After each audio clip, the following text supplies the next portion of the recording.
Le deuxième intervenant de cette fin de matinée sera Gilles Rago, qui est professeur en histoire de l'art contemporain à l'université Bordeaux-Montaigne.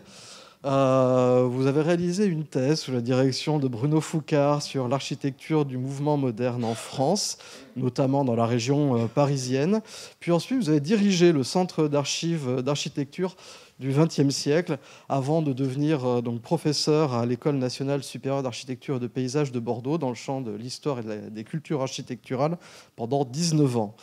Par la suite, donc, vous êtes allé à l'université Bordeaux-Montaigne, où vous êtes toujours en poste. Vous avez été le principal rédacteur de la candidature en série sur l'œuvre de Le Corbusier au titre du patrimoine mondial de l'humanité par l'UNESCO.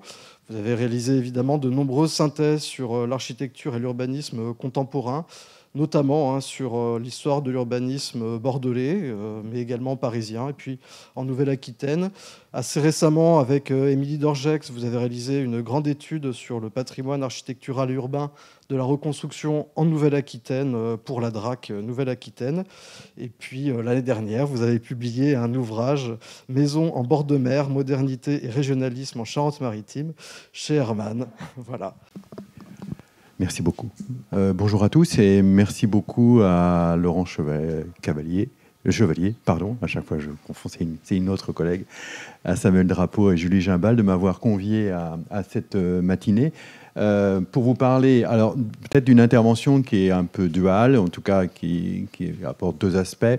D'une part, parler de la caserne des pompiers, bien entendu, puisque c'est un des aspects essentiels de cette journée, mais pas sous un angle patrimonial, pas sous un angle de la rénovation, la réhabilitation même plutôt, future de ce bâtiment. Ça, c'est Vénétia Ferré qui en parlera.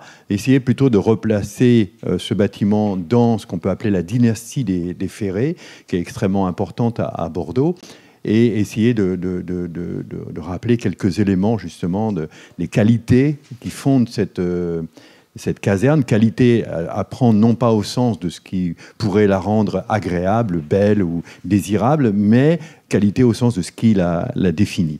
Alors, on le voit même par cette photo, un bâtiment qui occupe dans le parcours de Claude Ferré une place extrêmement importante, puisque on le voit dans son bureau, il avait ce magnifique dessin, magnifique élévation de la caserne derrière lui. Et aujourd'hui, ce dessin est toujours dans l'agence Ferré et occupe une place importante donc dans cette histoire de cette dynastie. Dynastie parce que en fait, ça fait maintenant plus de 120 ans que les Ferré successifs occupent dans le débat architectural en Aquitaine et à Bordeaux en particulier, une place extrêmement importante. Et cette dynastie, elle commence avec Pierre Ferré, qui est né en 1877, qui fait ses études à l'École supérieure des Beaux-Arts à Paris, qui en est, je dirais, un étudiant brillant. Il obtient de nombreux prix, et parmi les prix les plus importants, il sera même logiste au concours de Rome en 1902, 10e logiste. Il ne décrochera pas le Grand Prix de Rome, mais je dirais qu'à travers ce parcours remarquable et remarqué à l'époque, Pierre Ferré montre qu'il est quelqu'un qui, au fond, est assez représentatif des architectes et des jeunes architectes de la fin du 19e siècle, début du 20e siècle, à savoir des gens qui sont encore profondément marqués par l'enseignement de l'école des beaux-arts et attachés à une certaine forme aussi, je dirais, d'éclectisme qui vaut pour beaucoup d'architectes encore en cette fin du 19e siècle. Il a été notamment l'élève de Jean-Louis Pascal, qui est notamment l'architecte de la faculté de médecine et de pharmacie, qui est toujours à Bordeaux, puisque c'est sur la place de la Victoire. Après son diplôme, en 1903, Pierre Ferré va commencer son travail en tant que collaborateur d'Albert Tourner pour la villa Arnaga d'Edmond-Rostand, et avec Ferdinand Duprat, ils vont tous les deux signer notamment l'aménagement des jardins de cette villa. Le fait qu'il commence par ce travail qui est plutôt de l'ordre du régionalisme montre une capacité remarquable de ces architectes formés à l'École des Beaux-Arts. On peut avoir et émettre beaucoup de critiques sur l'enseignement de l'École des Beaux-Arts, mais c'était quand même un enseignement aussi qui les préparait à une certaine capacité à s'inscrire dans de multiples écritures architecturales, qu'elles soient régionalistes ou qu'elles soient dans un processus qu'on qualifiait alors, et Jacques Lucan en a très bien parlé dans son livre Composition, non-composition, un processus par imitation. Donc imitation de styles issus du passé, et en particulier du classicisme jugé indépassable et donc nécessairement reproductible. Et l'une de ses œuvres majeures est la compagnie algérienne, qui aujourd'hui est la Banque Courtois, qui se trouve juste à côté du Grand Théâtre de Victor Louis, et dont le style qualifié de néo-18e, en tout cas, reprend les principes de composition appris à cette époque-là, principes notamment de symétrie. Jacques Lucan, encore pour le citer, parle d'un principe qui n'est même plus discuté, qui n'est même plus discutable, qui fait partie de l'enseignement. Et puis aussi un travail où la notion d'ordonnance verticale, la notion également de hiérarchie, de traitement des niveaux, avec une approche différente, notamment sur le bossage entre la partie basse et la partie haute du bâtiment. Tout ça fait partie de règles qui sont parfaitement maîtrisées par ces jeunes architectes à la fin du 19e et au début du 20e siècle. Mais Pierre Ferré est aussi un architecte qui a eu cette capacité à s'ouvrir à d'autres formes d'architecture, et notamment à des formes qualifiées de plus modernes, entre guillemets, en tout cas, qui s'écartent de l'enseignement qu'il a pu recevoir à l'école des Beaux-Arts. Et c'est le cas notamment de l'hôtel Ferré, donc occupé par la famille Ferré à une époque, et qui est un de ces bâtiments au fond, qui est relativement indéfinissable, parce qu'il est qualifié souvent d'art nouveau, et c'est vrai qu'il y a dans le traitement des ouvertures, dans le traitement de la décoration notamment, des éléments qui s'inscrivent dans l'art nouveau, un art nouveau relativement tardif en 1910, mais surtout qui traduit cette capacité de ces architectes à intégrer, à mélanger différentes approches, différentes écritures architecturales. Il y a une forme d'hybridation qui est au cœur du processus de projet et qui fait partie aussi de la notion d'éclectisme. L'éclectisme pouvant être cette capacité à passer d'un style à l'autre, mais aussi cette capacité à intégrer à l'intérieur d'un même bâtiment différentes formes d'écriture architecturale. On retrouve ces qualités dans un hôtel particulier proche du précédent, la maison de Paul Dutène, où le traitement de la façade est extrêmement épuré, avec là aussi des réminiscences de cette culture classique, mais intégrant des motifs art nouveau, mais motifs art nouveau qui pourraient presque aussi être déjà des motifs art déco. Il y a une géométrisation des formes qui s'en rapproche. C'est quelqu'un donc qui a su intégrer aussi à son travail cette culture art déco, et il y a un certain nombre de bâtiments comme l'ensemble des crèches et bains-douches dont on ne voit qu'une partie. Il faut imaginer un pendant symétrique à ce pavillon, où là on voit bien cette culture d'entre-deux ou d'entre-trois, enfin en tout cas cette culture de mélange qui à la fois intègre des principes de composition beaux-arts, mais également une sorte d'épuration des formes qui se rapproche, ou en tout cas qui emprunte peut-être à l'avant-garde cette capacité à nettoyer l'architecture, à la réduire à des formes géométriques primaires.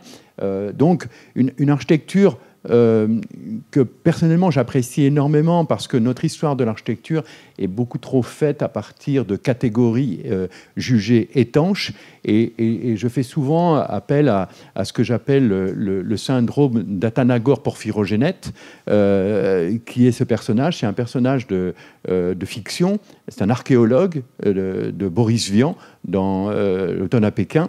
Et c'est un archéologue qui a cette fâcheuse tendance, lorsqu'il trouve un objet sur son chantier de fouilles, même un objet parfaitement conservé, de prendre un marteau et de le casser pour que ça rentre dans les petites boîtes qu'il a apportées pour les rapporter ensuite à Paris. Et on a cette tendance en histoire de l'art, en histoire de l'architecture aussi, à vouloir absolument faire rentrer les objets dans des petites boîtes bien établies. En fait, l'histoire de l'architecture, elle est beaucoup plus nuancée que cela. Et ces œuvres qui ne sont pas de l'ordre de l'avant-garde, qu'on ne peut pas faire rentrer dans un isthme quelconque, sont extrêmement intéressantes parce qu'ils sont révélateurs d'échanges, d'imprégnation. Et si l'avant-garde était rejetée, il n'empêche que les architectes du même temps regardaient aussi cette avant-garde et étaient en mesure d'intégrer des éléments qui pouvaient les intéresser. Peut-être l'œuvre majeure et révélatrice justement de cette pratique de Pierre Ferré, c'est l'hôtel Frugès, toujours à Bordeaux, qui est un bâtiment qui existait, sur lequel il intervient lourdement et sur lequel donc il fait beaucoup de modifications et qui est, dans le sens propre du terme, une œuvre éclectique, puisqu'elle mélange, là encore, des résurgences, pas des résurgences, mais des permanences plutôt de certains principes de composition qu'on apprend à l'école des Beaux-Arts, qui sont lointainement issus de cette culture classique, mais qui va y mêler également des éléments plutôt art nouveau dans le décor, voire art déco aussi, et qui, sur ses façades arrière, intègre d'autres réminiscences, en tout cas d'autres emprunts à une culture qui peut être plus exotique, mozarabe ou d'Afrique du Nord en général. Et à l'intérieur aussi, il y a différentes pièces avec un traitement architectural et décoratif différent. Donc c'est en cela qu'on a une culture extrêmement intéressante dans la pratique de Pierre Ferré et assez révélatrice de ce qui se fait à ce moment-là. Et puis il y a dans cet hôtel particulier également une salle de bain art déco qui est probablement une des plus belles qui existent en France et peut-être même à l'étranger, avec ce couvercle du lavabo, avec ces colombes qui se baisent et s'entrebaisent, comme disait Le Corbusier dans l'art décoratif d'aujourd'hui. Et moi, je me plais toujours à penser à Le Corbusier venant dîner chez Frugès au moment de la construction de la cité de Pessac, et en bon Suisse et en quelqu'un aussi qui est épris d'hygiène et de propreté, demandant à se laver les mains, et puis montant dans la salle de bain et découvrant ces colombes. Enfin, donc j'imagine, je ne sais pas si elles étaient là déjà à cette époque d'ailleurs, mais en tout cas, c'est une scène qui me plaît. Alors, Pierre Ferré, c'est aussi un grand professeur et c'est quelqu'un qui compte beaucoup dans l'histoire de l'enseignement de l'architecture à Bordeaux. Il reprend, et là je vous renvoie à l'ouvrage que Samuel Drapeau et Laurence Chevalier ont fait sur l'enseignement à l'école de Bordeaux. Pierre Ferré a repris le cours de Louis Labbé, qui était le seul cours d'architecture qui existait à Bordeaux, qui était un cours intégré à l'école des Beaux-Arts. Et non seulement il reprend ce cours en 1906, mais il va rester donc, je dirais, le principal et le seul enseignant de projet d'architecture jusqu'en 1942. Et c'est lui qui, en 1928, va porter sur les fonds baptismaux la création de l'école régionale d'architecture, puisque Bordeaux avait fait partie de ces quelques villes qui, en 1905, avaient refusé d'accueillir une école régionale d'architecture. Donc, avec un décalage, c'est Pierre Ferré qui, finalement, a porté ce projet de la création d'une école d'architecture à Bordeaux. Et cette importance de Ferré dans l'enseignement est d'autant plus grande qu'en 1942, connaissant des problèmes de santé, il passe la main à son fils, Claude Ferré, qui lui aussi a fait ses études à Paris, dans l'atelier de Roger-Henri Expert, dont on a parlé il y a un instant. Claude Ferré donc va reprendre l'enseignement de son père, et jusqu'en 1977. Ça veut dire que pendant plus de 70 ans, il y a eu un ferré, et même si dans l'école régionale de Bordeaux, à l'époque de Claude, il y a d'autres enseignants de projet, il n'empêche qu'il reste la figure tutélaire et une sorte de directeur officieux de l'école. Il y a un directeur de l'école régionale de Bordeaux, mais Claude Ferré en est vraiment l'âme, je dirais, celui qui porte l'enseignement. Donc, on voit cette continuité extrêmement importante et cet impact aussi de la dynastie Ferré sur l'enseignement à Bordeaux se traduit encore par le fait que Claude Ferré, avec un collectif d'étudiants, va concevoir la nouvelle école de Bordeaux, puisque en 1968, l'enseignement de l'architecture est exclu de l'école des Beaux-Arts. Pendant 3 ans, l'école régionale de Bordeaux vit dans des baraquements indignes de l'enseignement supérieur, juste à côté, au pied de l'école des Beaux-Arts. Et ensuite, donc, il y a un concours interne au sein de l'école, et Claude Ferré donc, conçoit avec ce collectif d'étudiants cette école, qui est extrêmement intéressante parce qu'elle présente des principes de composition qu'on peut juger, enfin, moi j'ai lu qu'ils sont jugés académiques. Pour moi, ce n'est pas le cas. Pour moi, c'est un exemple d'architecture fonctionnaliste. Parce que pour moi, le fonctionnalisme, et je vais l'expliquer après à propos de la caserne des pompiers, n'est pas une question de mise en forme, n'est pas une question d'écriture architecturale, mais une question de composition architecturale, d'organisation des différentes parties du bâtiment. Je reviens là à l'étymologie même de composition, componere, mettre ensemble. Et donc là, il y a une manière de mettre ensemble les bâtiments qui n'est plus une manière qui relève de l'enseignement beaux-arts, avec notamment cette règle, ce présupposé de la symétrie, mais une façon qu'on pourrait qualifier donc de fonctionnalisme au sens organique du terme. Mais je reviendrai sur cette notion un peu plus loin. Alors, Claude Ferré est donc un grand enseignant, un enseignant majeur donc, pour Bordeaux, dans le sillage de son père, le créateur de l'école régionale, enfin du nouveau bâtiment de l'unité pédagogique d'architecture à Talence. Mais il est aussi, et probablement c'est son œuvre majeure, il est, à l'âge de, je ne sais plus exactement, 32 ans ou 33 ans, nommé architecte en chef et urbaniste en chef de la reconstruction de Royan. Et c'est d'ailleurs pas uniquement Royan, on oublie souvent qu'il est également l'urbaniste en chef de Saint-Georges de Didonne et de Vaux-sur-Mer, qui sont les communes limitrophes de Royan, qui ont aussi été touchées par les bombardements. Ce n'était pas la cible, mais il y a eu des dégâts, je dirais, collatéraux assez importants. Donc il pèse énormément sur ce secteur.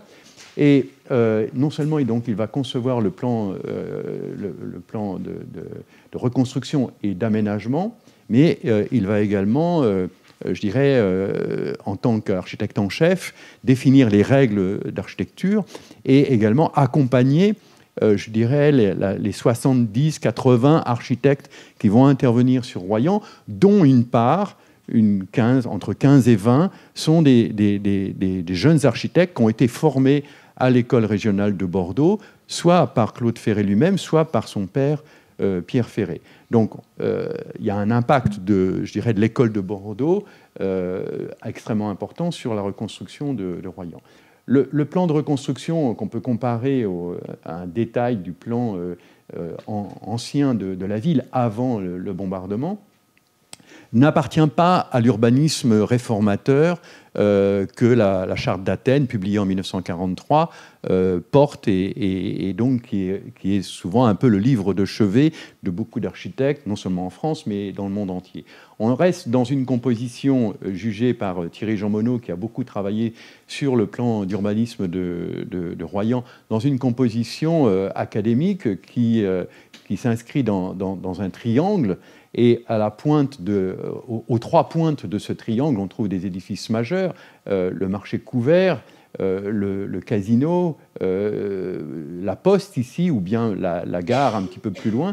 Et donc, dans les axes principaux, le boulevard Briand et le front de mer, donc 2 grands axes qui se recoupent, et qui sont à la base de la réflexion de Ferré. Quand on voit les premières esquisses pour les premières études même, qui ne sont pas datées, mais qui sont certainement de fin 45, début 46, Ferré dessine des axes. Il dessine vraiment des axes qui se prolongent dans la mer avec des flèches pour bien indiquer cette organisation-là. Donc on n'est pas dans un plan qui applique les principes de la Charte d'Athènes, mais on est dans un plan qui prend en compte quand même un certain nombre d'éléments de modernité, notamment la circulation automobile, avec la réalisation de voies radiales qui permettent de contourner le centre-ville ou de contourner la ville pour limiter l'impact du flux des automobiles à l'intérieur. Et puis aussi un plan vraiment étudié comme de la couture, où chaque quartier est vraiment, je dirais, étudié par rapport au quartier qui est à côté, avec un souci souvent, et Thierry Jean Monod l'a bien expliqué, d'alterner des éléments d'architecture continue avec des éléments d'architecture discontinue. Et aussi, on le voit bien quand on va à Royan, avec ce souci de transparence, d'ouvrir de nombreuses perspectives, de nombreuses échappées visuelles de l'intérieur de la ville vers la plage et vers l'océan. Donc, une architecture vraiment, un urbanisme qui n'est plus un urbanisme académique, qui n'est pas un urbanisme réformateur, mais qui, là encore, est un chose un peu hybride, mais en tout cas faite avec beaucoup d'attention à la topographie et à l'utilisation véritable qu'ensuite on fait quand on se promène dans la ville. Claude Ferré est aussi, en tant qu'architecte de la reconstruction, celui qui a accompagné et tous ces architectes vers une forme de modernité nouvelle, qui n'est pas du tout représentée par cette photo. Là, on voit l'entrée du boulevard Briand, avec en fond de perspective le marché couvert de Louis Simon et de Grisé. Mais au départ, Claude Ferré a une très grande ambition pour la reconstruction de Royan, mais ce n'est pas une ambition d'une architecture moderne, c'est plutôt celle d'une architecture monumentale, qualifiée, pour moi, d'une manière aberrante, de stalinienne. Ça n'a strictement rien à voir avec Staline ou avec le stalinisme. C'est cette architecture monumentale qu'on voit un peu partout dans les régimes totalitaires, mais aussi dans les régimes démocratiques à la fin des années 30. C'est dans cet esprit qu'a été formé Ferré, c'est dans cet esprit que son architecte adjoint Louis Simon a également été formé, et donc c'est logique qu'après la guerre et après plusieurs années de coupure avec l'étranger, d'absence de débat architectural, il reprenne ces idées de l'enseignement qu'il a reçu à l'école des Beaux-Arts. Donc en fait, au départ, tout le projet a cette ambition très classique qu'on voit un peu dans le boulevard Briand. Et puis, on le sait, je ne vais pas en refaire la démonstration, il y a eu, le débat a repris en France, et sous l'influence notamment de l'architecture d'aujourd'hui et de la publication d'un numéro spécial en septembre 1947 sur l'architecture brésilienne, la jeune école brésilienne emmenée par Niemeyer, Costa, Alfonso Redi, etc., tout va basculer. Parce que, alors, ce numéro d'architecture d'aujourd'hui, il reçoit un accueil critique extrêmement intéressant en France, mais pour autant, on ne voit pas tellement d'influence en dehors de quelques projets d'Émile Aillot, d'André Bruyère ou de quelques autres.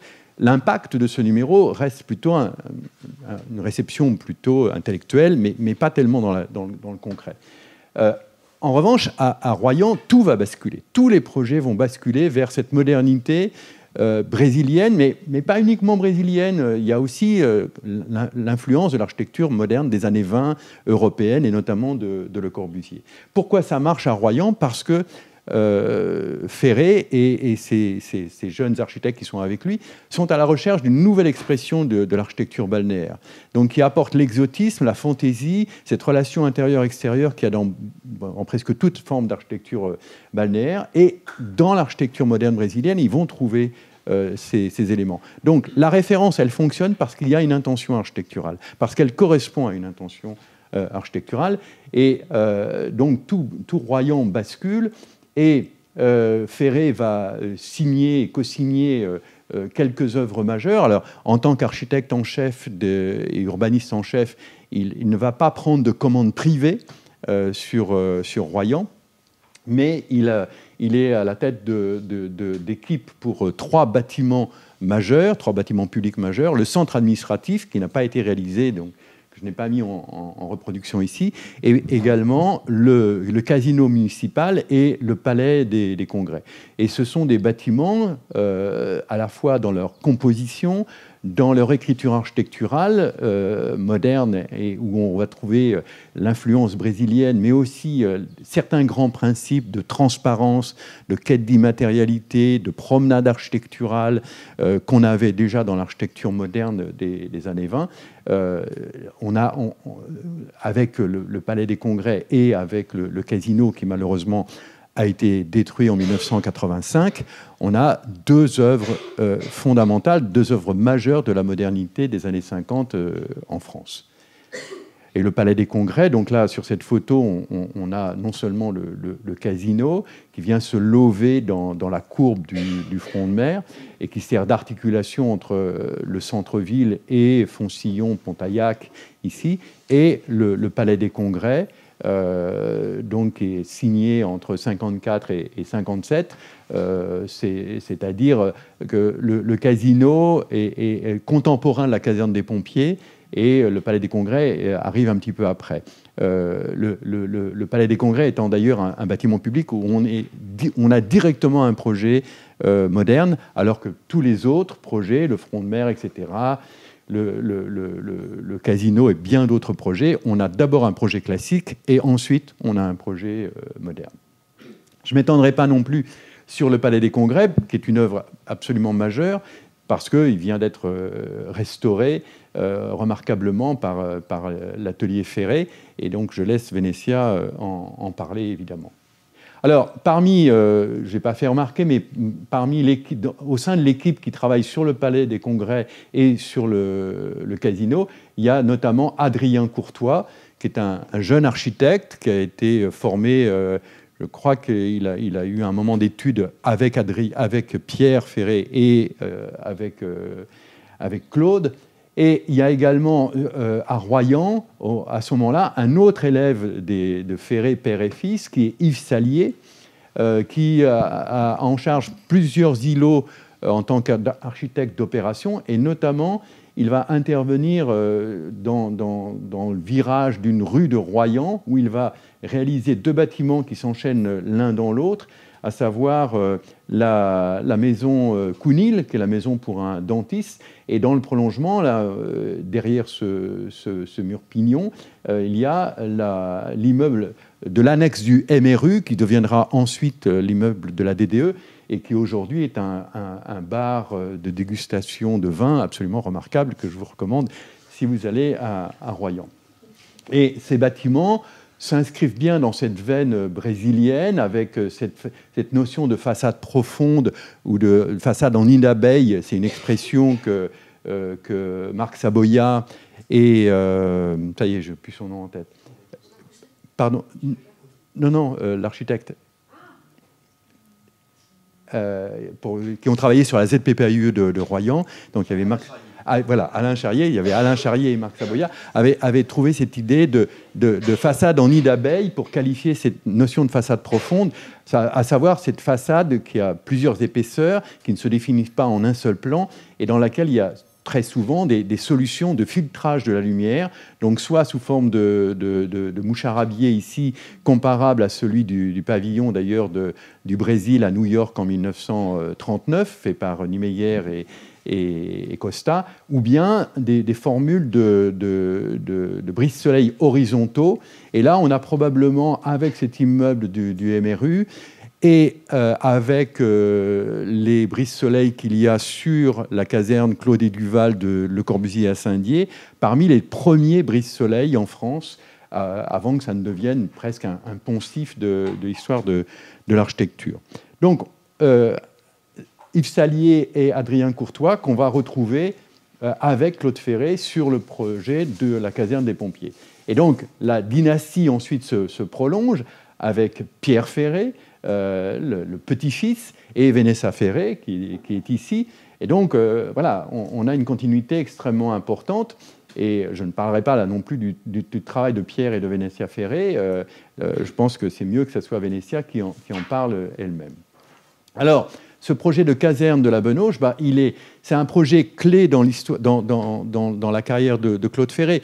Claude Ferré n'a pas énormément construit en dehors de ses responsabilités énormes sur Royan. Ça l'occupe pendant pratiquement 25 ans de sa carrière, plus l'enseignement, c'est déjà énorme. Sinon, il a fait l'école de Bordeaux, il a fait la Fondation Bergonié, il a travaillé aussi sur les aménagements sportifs du campus, il a fait aussi la salle du grand ensemble du parc. Voilà, donc il a une certaine œuvre, mais il n'a pas considérablement construit. Mais la caserne est un bâtiment majeur dans Bordeaux pour plusieurs raisons. Donc il est associé pour ce projet à Yves Salier et à Adrien Courtois. Et l'histoire de cette caserne, c'est d'abord celle d'une prise de site. On le voyait bien déjà sur la photo antérieure, mais sur cette photo IGN de 1951, on voit bien où est située donc, la caserne des pompiers, à la place d'une gare de desserte locale, et face au front prestigieux du XVIIIe siècle de Bordeaux. Ferré et ses associés vont non pas chercher à être modeste, je dirais, par rapport à ce front, mais à l'affronter, en tout cas à affirmer cette modernité face à ce front classique extrêmement prestigieux. Donc c'est en soi déjà, de cette façon, une prise de position extrêmement importante.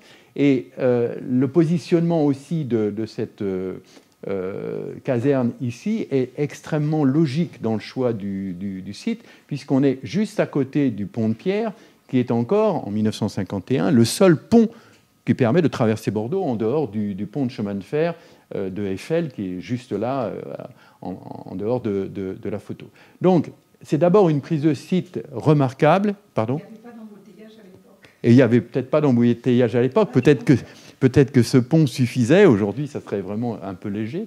Mais en tout cas, il était extrêmement important de positionner la caserne donc, à cet endroit-là, puisque ça permet à la fois de desservir la rive droite, mais aussi d'aller très vite sur la rive gauche, si c'est nécessaire. C'est aussi une caserne qui est implantée là parce que c'est une zone qui commence à se développer, enfin, qui était déjà en partie lotie, mais en fait, l'essentiel de Bordeaux est de l'autre côté. Là, on a plutôt une zone industrielle, un habitat de qualité moyenne, voire médiocre, mais on est, après la guerre, dans un quartier qui va se développer. On le voit avec ce grand ensemble, le premier qui est fait à Bordeaux, sur lequel travaille notamment Jacques Carlu. Donc, c'est aussi pour cette raison que cet équipement public majeur est installé là. Donc, un bâtiment qui occupe une place importante, et on pourra en reparler avec Vénétia Ferré, mais peut-être qu'on peut s'interroger sur le fait que ça ne soit plus une caserne, parce que justement, ce positionnement stratégique reste encore aujourd'hui extrêmement intéressant pour les pompiers. Alors, le bâtiment lui-même, et c'est là où je vais en venir, ou revenir plutôt sur cette notion de fonctionnalisme, est un bâtiment où chaque fonction est abritée dans une partie différente, dans une partie qui a sa propre autonomie architecturale, non seulement formelle, mais également, je dirais, du point de vue des matériaux, des couleurs, des textures, du traitement des ouvertures. Et c'est en cela que, pour moi, on entre vraiment bien dans la définition d'une composition fonctionnaliste. On a d'abord le garage pour les véhicules de pompiers, qui est situé donc très logiquement en façade pour une sortie rapide des véhicules, et ensuite ils peuvent re-rentrer dans la caserne par l'entrée secondaire et venir directement se garer dans le bon sens pour repartir immédiatement en cas d'alerte. Il y a également les ateliers d'entretien qui sont dans 2 corps de bâtiments parfaitement individualisés. Il y a également le bâtiment de la station-service et l'entretien là aussi des véhicules. Et puis, pas la barre, mais l'aile administrative de bureau et puis en haut, en numéro 8, la tour de séchage et d'entraînement. Et puis enfin, il y a d'une part la salle de réunion qui est marquée par un shed monumental qu'on reverra plus loin. Et puis il y a la barre de logement aussi qui unifie un peu l'ensemble de la composition. Donc on a une organisation que je considère comme fonctionnaliste au sens organique du terme, qui a été défini non pas d'abord dans le champ de l'architecture, mais dans le champ de la biologie et dans le champ de la médecine, à savoir comme la science qui étudie les relations entre les organes et l'ensemble de l'organisme. Quel rôle joue chaque organe, comment l'organe agit sur l'organisme, quelle place il occupe dans l'organisme et comment l'organisme pèse sur les organes. Et c'est des gens comme Lamarck, Darwin, Spencer, à qui on doit le développement de cette idée et l'utilisation première de ce mot de fonctionnalisme, qu'on va retrouver aussi dans le champ de la sociologie, et notamment avec Manilowski, qui l'utilise beaucoup, et dans l'étude des relations qui unissent un individu dans sa société. Et donc les relations de l'homme face à la société et de la société sur l'homme. Et si aujourd'hui vous tapez fonctionnalisme sur Internet, en fait vous avez de multiples réponses de sociologie fonctionnaliste, plus que d'architecture fonctionnaliste. Et il appartient en fait à Adolf Bene, architecte et critique allemand de l'entre-deux-guerres, d'avoir le premier utilisé le terme de fonctionnalisme, Funktionalismus tout bêtement, en allemand, dans cet ouvrage Der moderne Zweckbau, la construction moderne, qui a été rédigé en 1923 et publié en 1926. Donc c'est une apparition tardive dans le discours architectural. Et je crois que une des toutes premières occurrences en France, c'est dans l'architecture d'aujourd'hui, dans un numéro de 1932 à propos d'un pavillon à l'exposition de Stockholm. Et l'auteur de l'article prend la précaution de définir ce qu'il entend par fonctionnalisme, tant ça n'est pas un terme courant encore dans le débat architectural. Mais ce fonctionnalisme, qui est un terme dont Le Corbusier dit qu'il se méfie complètement, il n'emploie pas ce terme, en fait, il en est un des principaux, je dirais, pédagogues, dans le sens où dans Urbanisme, à la fin du livre Urbanisme, il y a tout un chapitre illustré uniquement avec des planches d'anatomie empruntées à ce manuel L'enchaînement des organismes. Et on voit là le dessin dans l'exemplaire encore conservé à la Fondation Le Corbusier, avec la mention pour l'imprimeur pour reprendre ce schéma. Et ce qu'il nous montre là, c'est vraiment beaucoup mieux que la formule de Sullivan, form follows function, qui est extrêmement réductrice en réalité, cette idée d'une composition fonctionnaliste. Chaque organe a sa place dans un organisme qui est censé bien fonctionner, et chaque organe a une forme adaptée à sa fonction. Chaque organe a des matériaux qui ne sont pas les mêmes. Les cellules du foie ne sont pas les mêmes que celles de l'estomac. La couleur même n'est pas la même. Enfin, je ne suis pas allé vérifier, mais en tout cas, je crois que c'est comme ça. En tout cas, il y a deux principes importants dans le fonctionnalisme, c'est l'autonomie des parties et la liaison entre les parties. Il faut que l'organisme fonctionne bien. Et donc, c'est l'emplacement qu'occupe la partie dans l'ensemble qui est importante, et ensuite, les circulations, ce que Le Corbusier illustre avec une autre planche qu'il publie aussi dans Urbanisme. Et là, il parle de transport, il parle de centre moteur, collecteur. Et donc, il faut que la question des circulations soit parfaitement traitée. Il reprendra cela dans une autre planche pour une conférence dans Précision sur un état présent de l'architecture, en mettant en parallèle, je dirais, le fonctionnalisme organique et le machinisme. C'est exactement la même chose. Moi, je n'y connais rien en mécanique, mais quand je soulève mon capot, rarement, je vois qu'il y a des pièces qui n'ont pas les mêmes formes, qui n'ont pas les mêmes matériaux, mais qui, a priori, ça fonctionne bien. Et il n'y a aucune composition symétrique dedans. Donc le fonctionnalisme, c'est vraiment une question essentiellement de composition, et c'est ce qu'on trouve dans l'école d'architecture à Talence, c'est ce qu'on trouve dans le casino de Royan, c'est ce qu'on trouve également dans le Palais des Congrès. Là, c'est une boîte, mais avec des organes à l'intérieur qui sont parfaitement indépendants grâce à une couverture qui est suspendue, et donc à l'absence de murs porteurs ou même de poteaux à l'intérieur. Donc, ça, c'est la même chose pour moi. Je vois la même comment dire, enfin, là, une vraie analogie organique. Et on peut rapprocher ce bâtiment de Bordeaux du Bauhaus de Gropius, du Centre Soyouz de Corbu, ou bien du sanatorium de Paimio. Et c'est peut-être d'ailleurs le mode de composition de Aalto, qui est plus proche de celui de la caserne, à savoir que Ferré, Courtois et Salier ne font pas correspondre leur composition à une trame orthonormée totalement rigoureuse. Ils s'en écartent en tout cas à certains moments. On aurait pu rajouter l'usine Van Nel qui a été évoquée par Richard Klein. Alors, ce qui va caractériser donc cette organisation, c'est l'autonomie des parties. Et cette autonomie des parties, elle se voit à travers les formes, à travers les couleurs, à travers les matériaux, à travers les textures qui ne sont pas les mêmes. Les couleurs, les matériaux des panneaux de façade différencient les différentes parties.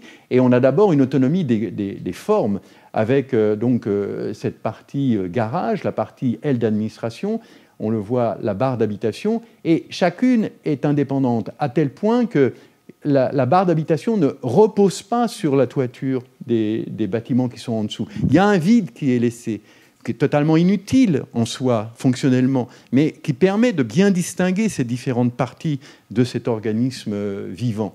Même chose avec les ateliers d'entretien qui sont sur le côté. On les voit ici, ils sont sous le bâtiment, et entre la barre d'habitation, la fonction, l'organe habitation et l'organe réparation, il y a une voie de circulation, une sorte de rue intérieure qui sépare bien les deux, qui est nécessaire sur le plan pratique, mais qui a aussi comme but de bien différencier les parties. Et c'est comme ça aussi qu'on a évidemment la tour de séchage qui est totalement indépendante. Bon, il y a aussi des raisons pratiques, mais en tout cas, il y a une lisibilité de la composition tout à fait remarquable. Et là, on voit sur la maquette le shed extrêmement important au-dessus de la salle de réunion, qui vient lui aussi marquer cette autonomie de cet organe-là, de cette fonction-là. Alors, pour que ça fonctionne, il faut qu'il y ait une cohésion de l'organisme grâce aux circulations. Et il y a dans les archives Ferré ce très beau dessin, très pédagogique. Il y a plusieurs dessins, que ce soit sur Royan ou sur d'autres bâtiments, où on sent le pédagogue, la personne qui veut expliquer. Et là, le schéma est très, très clair alors, avec cette couleur rouge qui est à la fois celle des pompiers, bien sûr, mais qui est aussi celle du flux sanguin, qui vient irriguer les différentes parties du bâtiment, et où on voit aussi bien tout le système de circulation, et en particulier de descente verticale d'urgence, qui permet de partir des appartements, de descendre jusque sur cette rue intérieure, et puis ensuite de reprendre une autre barre de descente pour arriver dans les garages. Alors, cette notion de circulation qui est si importante, elle est mise en forme de manière bien appuyée, et en particulier dans les cages d'escalier très légères, à peine fermées, et où on peut retrouver là une influence aussi de l'écriture brésilienne, puisque dans un numéro d'architecture d'aujourd'hui, pas celui de septembre 47, mais celui de décembre 47, un peu plus tard, on avait ce bâtiment d'habitation de Lucio Costa et d'Oscar Niemeyer, qui présente exactement le même type d'escalier extérieur, donc qui a été repris par... là, on est au Brésil, et là, à gauche, on est à Bordeaux. Alors, ce schéma de circulation, cette indépendance des parties, elle est clairement exprimée par cette rue intérieure qui permet aux familles des pompiers d'accéder à leur logement, mais qui permet aussi cette circulation lors des procédures d'urgence. Et donc qui aboutit dans le garage principal des pompiers.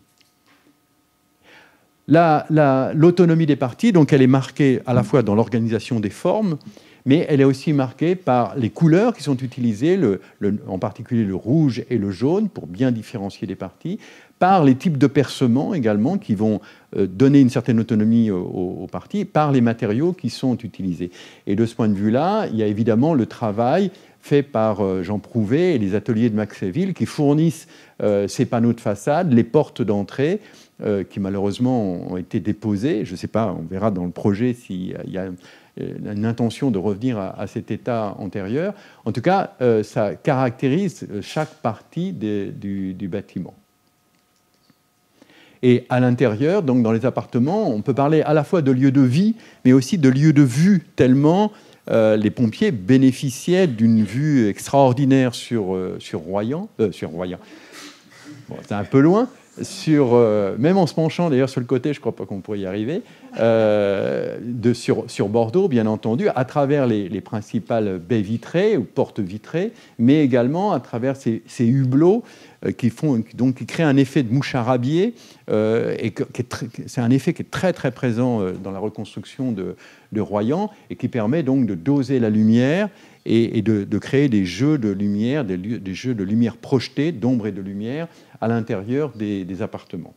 Des appartements qui sont très compacts, il n'y a aucun couloir, on est vraiment dans une économie de surface et une organisation très rationnelle des logements, et qui donc apportait un confort de vie probablement extrêmement important au personnel de la caserne. Avec des petits détails. Là aussi, je ne sais pas s'il en reste de ces cheminées qui, elles aussi, ont un petit côté royanais assez sympathique. Alors, c'est un édifice qui a eu un certain écho, qui a été publié à plusieurs reprises, notamment dans Architecture d'aujourd'hui.